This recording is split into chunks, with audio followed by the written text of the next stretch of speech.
बोलो जयकारा बोल मेरे श्री गुरु महाराज की जय। श्री सद्गुरुदेव भगवान की जय। गुरुमुखो, रामायण में एक बहुत सुंदर चौपाई है। बिनु सत्संग विवेक न होई, राम कृपा बिनु सुलभ न सोई। सत्संगति मुद मंगल मूला, सोई फल सिद्धि सब साधन फूला। संत सत्पुरुषों की पावन संगति बिना भगवत कृपा के प्राप्त नहीं हो सकती, और न ही बिना सत्संग के जीव के विवेक रूपी नेत्र खुल सकते हैं। इसलिए जीवन काल में पूर्ण पुरुषों की खोज कर उनका सत्संग श्रवण करके और उस पर आचरण कर उनकी पवित्र सेवा का लाभ प्राप्त करना चाहिए। ऐसा करने से जीव किस अनूठे आनंद तथा शाश्वत सुख को प्राप्त कर लेता है, इसका स्पष्ट प्रमाण इस कथा द्वारा बताया गया है। सभी गुरुमुख ध्यान से सुनिए। किसी एक प्रभु भक्त ने संत महात्माओं की प्राणपण से सेवा करने का अपने जीवन का मुख्य लक्ष्य बना रखा था। जो कुछ भी उसके पास होता, सर्वस्व भगवान के प्यारे अर्थात साधु संतों की सेवा में लगा देता। इनकी धर्मपत्नी इनसे भी अधिक ईश्वर परायण व साधु सेविका थी। यहाँ तक कि भक्त जी घर के वस्त्र, बर्तन, जेवर आदि बेचकर संत सेवा में लगा देती, तो भी यह कुछ न कहती। प्रयुक्त हर समय भगवान आराधना व संत सेवा में मस्त रहती। यह प्रेम प्रतिमा अपने पति से कहती कि पतिदेव, संत महात्माओं की पावन सेवा के निमित्त हमारे घर के नश्वर पदार्थ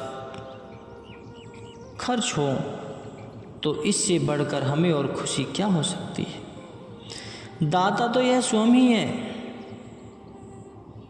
हम तो केवल निमित्त मात्र हैं।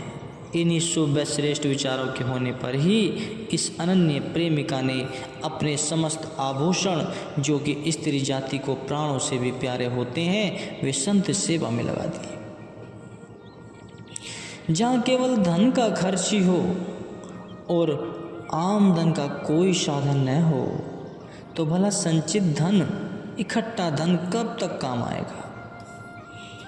इनके पास धन पदार्थ जो भी था, सब कुछ सेवा संत सेवा में खर्च कर दिया, तो अंत में इनके घर में दरिद्रता ने आके डेरा डाल लिया। परिणाम स्वरूप भक्त जी ने भिक्षा मांगना प्रारंभ किया। प्रतिदिन प्रातः मधुगिरी हेतु जाते, वहाँ से जो भी कुछ मिलता उसी पर संतुष्ट हो जाते। प्राप्त हुए भोजन में से प्रथम तो साधुजनों का आतिथ्य संस्कार करते, पश्चात बचा हुआ भोजन स्वयं करके अपना शेष समय मालिक के भजन अभ्यास में लगाते। इसी प्रकार उनका पर्याप्त समय बीत गया। आदिकाल से ही यह नियम चला रहा है कि भगवान अपने भक्तों की प्रेम परीक्षा लेते आए हैं, क्योंकि जब तक सोने को कुठाली से न निकाला जाए, जब तक उसमें चमक नहीं आती। सो इस प्राणी के अनुरूप ही इस प्रभु भक्त दंपति की प्रेम परीक्षा लेने के लिए भगवान ने एक कौतुक रचा। एक दिन भक्त जी भिक्षा लेने को गए। विधना का खेल तो देखिए कि सारा दिन घूमने पर भी उन्हें कहीं भी कुछ प्राप्त नहीं हुआ और खाली हाथ घर लौट आए। आकर निराशा के साथ धर्मपत्नी से कहा, आज तो खाली हाथ लौट आया हूँ। यह सुन वैराग्य की साक्षात देवी ने कहा, बहुत अच्छा, जैसे मालिक की मौज। आप भूखे रहकर ही मालिक के भजन का आनंद लेंगे, परंतु पतिदेव कदाचित कोई साधु न आ जाए। तो अभी इनमें यह बात चल ही रही थी कि किसी ने द्वार खटखटाया। भक्त जी ने उठकर द्वार खोला तो जो बात पहले ही चल रही थी वही साकार हो गई। क्या देखता है कि तेजों में ललाट वाले एक वृद्ध साधु एक कपड़े में कमंडलू व दूसरे हाथ में लाठी थामे खड़े हैं। भक्त जी ने उन्हें नमस्कार किया और फिर उन्हें भीतर ले आए, बैठने को आसन दिया और उनके हाथ पांव धुलवाए। उसके बाद साधु जी ने जल ग्रहण किया, फिर मुस्कुराते हुए बोले, भक्त जी, हमने आपकी बहुत प्रशंसा सुनी है कि आप साधु संतों के सच्चे प्रेमी हैं। मैं घूमते घूमते यहाँ तक चला आया हूँ। विचार किया, चलो आज भक्त जी के यहाँ भी आनंद से रात व्यतीत कर लें, उनसे वार्तालाप व सत्संग करें, आगे जो भगवत इच्छा होगी। भक्त जी ने हंसकर कहा, बहुत अच्छा महाराज, हम पर आपकी बहुत कृपा है। आप आराम करें, मैं भोजन का प्रबंध करता हूँ। यह कहकर भक्त जी धर्मपत्नी को एक ओर ले जाकर पूछने लगे, देवी अब क्या करें, घर में कोई वस्तु नहीं रही जिसे बेचकर खाने पीने का सामान लाया जा सके। दरिद्रता के कारण कोई उधार भी नहीं देना चाहता। भक्त जी की चिंता सनी बात सुनकर कुछ क्षण सोचकर हंसती हुई भक्तनी बोली, पतिदेव भोजन का प्रबंध हो जाएगा। इस पर भक्त जी ने हैरानी से पूछा, वो कैसे? देवी ने उत्तर दिया, आप कैंची ले आए। स्त्री के कथनानुसार वह कैंची ले आया। तब स्त्री ने कहा, पतिदेव आप मेरे सिर के आधे बाल काट लो और रस्सी बनाकर बाजार में बेचा, इससे जो पैसे प्राप्त हों उनसे भोजन का सामान ले आओ। भक्त जी ने अपनी पत्नी के मुख से इस सीमा तक कुर्बानी की बात सुनी तो स्तंभ से रह गए। वह दिल ही दिल में सोचने लगे, कितने ऊंचे शुद्ध विचार है, कितनी उदारता है एवं कितना है प्रभु प्रेम। शरीर से कितनी अनासक्ति है। विचार हो तो ऐसे श्रेष्ठ भाव हो, तो ऐसे पवित्र श्रद्धा हो, तो ऐसी ऊंची। भक्त जी इन्हीं विचारों में निमग्न थे कि देवी ने फिर कहा, भोजन में देरी हो रही है। बूढ़े बाबा वह मालूम कितनी देर से भूखे होंगे। आप जल्दी करें, मेरे बाल काट कर रस्सी बनाएं तथा उसे बेचकर सामान ले आए। भक्त जी ने कैंची से धर्मपत्नी के सिर के आधे बाल काट लिए, रस्सी बनाकर बाजार में बेची। जो कुछ पैसे मिले उनसे भोजन का सामान लेकर घर आए। आज देवी का हृदय प्रसन्नता के सिंधु में मंजन कर रहा था। केश नस्व शरीर का कुछ हिस्सा साधु सेवा के काम आ रहा है। मैं कितनी सौभाग्यशाली हूँ कि उस परमपिता से परमात्मा से ने कृपा कर सेवा करने का अवसर दिया। आखिर एक न एक दिन इन बालों ने अग्नि में सूखे घास की न्याय जल ही जाना है। बहुत ही अच्छा हुआ कि इन बालों से ऐसा शुभ काम पूर्ण हो गया। इन शुभ विचारों में मग्न हो वह भोजन बनाने के काम में व्यस्त रही। जब भोजन तैयार हो गया तो मीठी स्वर में आवाज़ दी कि पतिदेव भोजन तैयार है, ले जाइए।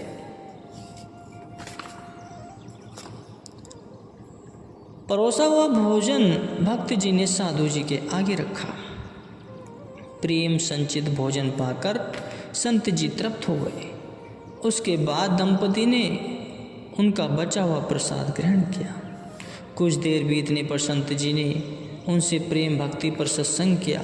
उस सत्संग चर्चा ने उनकी जलती हुई अग्नि में घी की आहुति का सा काम किया। पहले से भी बढ़कर उनके हृदय में प्रेम भक्ति की लहरें तरंगित होने लगी, जिसके दिव्यानंद में दोनों ही खो गए। उसके बाद भक्त जी ने साधु के चरणों की सेवा करने लग गए। कुछ क्षण पश्चात संत जी विश्राम में हो गए। तब ये दोनों भी भगवान के गुणानुवाद करते हुए शरीर को आराम देने हेतु सो रहे थे। संत रूप में स्वयं भी भगवान, जो कि अपने भक्त जी की परीक्षार्थ उनके घर में ठहरे हुए थे, ब्रह्म मुहूर्त से पहले ही उठकर ईश्वर भजन में लीन हो गए। प्रातःकाल जब ये दोनों उठे तो इन्होंने संत जी को योग अभ्यास के दिव्यानंद में मस्त हुआ देखा। जाकर सादर प्रणाम किया। थोड़ी देर बाद संत जी ने आँख खोली, तब सत्संग की पावन धारा से उन प्रभु प्रेमियों को कृतार्थ करने लगे। सत्संग समाप्ति पर संत जी ने कहा, भक्त जी, रात्रि तो आपके यहाँ बहुत आराम से व्यतीत की। अब दोपहर को यहाँ से भोजन करके साध्य समय आगे प्रस्थान करने का विचार है। भक्त जी ने सुना और मुस्कुरा दिया।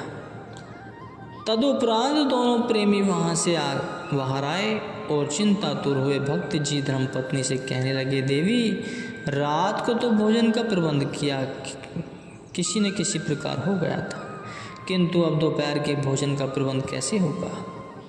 यह सुन देवी मुस्कुराते हुए बोली, स्वामी, इसमें फिर चिंता की क्या बात है। मेरे सिर के शेष आधे बाल जो हैं, इन्हें काट कर रस्सी बना लें और संत सेवा में लगाकर कृतार्थ करें। अतः भक्त जी ने पत्नी का कहना मानकर वैसा ही किया, क्योंकि उन्हें अन्य उपाय सूझ नहीं रहा था। बाल काटे, रस्सी बनाई और बाजार में जाकर बेचने से जो दाम मिले उससे भोजन का सामान ले आए। सामग्री आ जाने पर पत्नी ने बड़ी श्रद्धा से भोजन तैयार किया और भक्त जी ने श्रद्धापूर्वक साधु महाराज जी को भोजन करवाया। जब बूढ़े बाबा भोजन कर चुके तो कहने लगे कि भक्त जी, हम आप दोनों पर अति प्रसन्न हैं, अतः कोई इच्छा हो तो प्रकट करें। इस पर भक्त जी ने हाथ जोड़कर कहा, महाराज, हमारी हार्दिक इच्छा तो यही है कि जीवन काल में आप जैसे संत महात्माओं की सेवा व सत्संग का शुभ अवसर मिलता रहे और अंतिम समय ईश्वर के ध्यान में ही हमारी यह देह छूटे एवं हमारा मन उनके चरणों में लीन रहे, जैसे किसी प्रेमी के इन हार्दिक उद्गारों को स्पष्ट प्रस्तुत किया गया है। संत रूपधारी भगवान उनके ये प्रेम भरे वचन सुनकर तथा उनकी उत्तम भावना को जानकर अति प्रसन्न हुए। कहने लगे, भक्त जी, वर मांगो। परंतु यह दंपति प्रभु प्रेम व त्याग के सचिव प्रतिरूप नीचे नेत्र किए खड़े रहे। संत जी के दोबारा कहने पर इन्होंने जैसे ही संत जी की ओर दृष्टि उठाई तो उनके आश्चर्य की सीमा न रही, क्योंकि महात्मा जी के स्थान पर अब उनके समक्ष शंख चक्रधारी साक्षात भगवान खड़े मंद मंद मुस्कुरा रहे थे।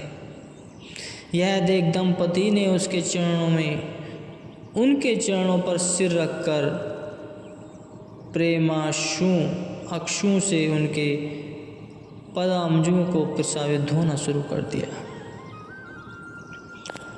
भगवान अपने प्रेमियों के अद्भुत प्रेम को देखकर भीतर ही भीतर प्रसन्न हो रहे थे। उन्होंने जैसे ही निज कर कमलों द्वारा इन प्रेमियों को उठाया तो देवी के सिर पर प्रभु के कर स्पर्श की देरी थी कि पुनः उसके सिर पर पूर्वतः अपितु पहले से ही सुंदर केश उगाए। वे दोनों प्रभु भक्त भगवान के चरणों से उठे तो उस समय तक भगवान आलोक हो चुके थे। भक्त और भक्तनी दोनों प्रसन्न हो प्रभु की महिमा का गुणानुवाद करने लगे। तो गुरुमुखो, तात्पर्य यह है कि सच्चे प्रभु भक्त मालिक की अविचल भक्ति व सच्चे प्रेम के अतिरिक्त संसार के पदार्थों को तुच्छ जान उनमें आसक्ति नहीं रखते। संसार के भोग्य पदार्थ उन्हें फीके अथवा नीरस प्रतीत होते, क्योंकि उनके हृदय में भक्ति रूपी चिंतामणि जगमगा रही होती है। सिवाय प्रभु प्रेम व उनकी सेवा के उनको कुछ रुचि नहीं लगता। जबकि अज्ञानी जीव उन्हें प्राप्त करने के लिए मारे मारे फिरते, लेकिन ऐसा विशुद्ध प्रेम भक्ति का बोध संत महात्माओं की अनुकंपा से ही अधिकारी जीव प्राप्त कर सकते हैं। जैसे चौपाई में बताया गया है, सो स्वतंत्र अलंब न आना, ते ही आधीन ज्ञान विज्ञाना। भक्ति तात अनुपम सुख मूला, मिले जो संत होई अनुकूला। ये सुंदर पंक्ति श्री रामचरितमानस में से, अर्थात संत सत्पुरुषों की कृपा होने पर ही जीव भक्ति रूपी चिंतामणि को प्राप्त कर सकता है, जो शाश्वत आनंद की दात्री है तथा ज्ञान ध्यान जप तप साधन सब भक्ति के ही अधीन है। भक्ति के प्राप्त हो जाने पर फिर और किसी भी साधना के करने की जरूरत नहीं रहती। इसलिए प्रभु प्रेमी भक्ति की ही चाह न रखते, परंतु भक्ति जब भी प्राप्त होगी संत सद्गुरु की कृपा से तथा उनकी पावन सेवा करने से ही होगी, क्योंकि संत सेवा में इतना आकर्षण भरा है कि उसके प्रभाव से स्वयं प्रभु खींचे खींचे प्रेमी के निकट चले आते हैं, जिसका स्पष्ट प्रमाण पाठक इस दृष्टांत में दे चुके। अतः मानव मात्र का कर्तव्य है कि सांसारिक नश्वर पदार्थों की प्राप्ति की इच्छाओं का परित्याग कर प्रभु प्रेम से अपने दामन को भर ले तथा संत सत्पुरुषों की सेवा करके अपने जीवन काल की घड़ियां स्वर्णीय बना ले और नाम अभ्यास से रूह को परिमार्जित कर अपने घट में परमात्मा का साक्षात्कार कर ले। यही संसार में आने का विशेष प्रयोजन, इसलिए मनुष्य जन्म मिला है। इसी जन्म में परमात्मा को प्राप्त करना है, इस जन्म को सुलभ बनाना है। इसलिए अपने इस जन्म को पवित्र करते हुए संत महापुरुषों के वचनों पर चलकर इसे महान बनाइए, इसे कृतार्थ कीजिए, इसमें भारी योगदान दीजिए, तभी परमात्मा खुश होंगे और आपका जीवन मंगलमय हो जाएगा।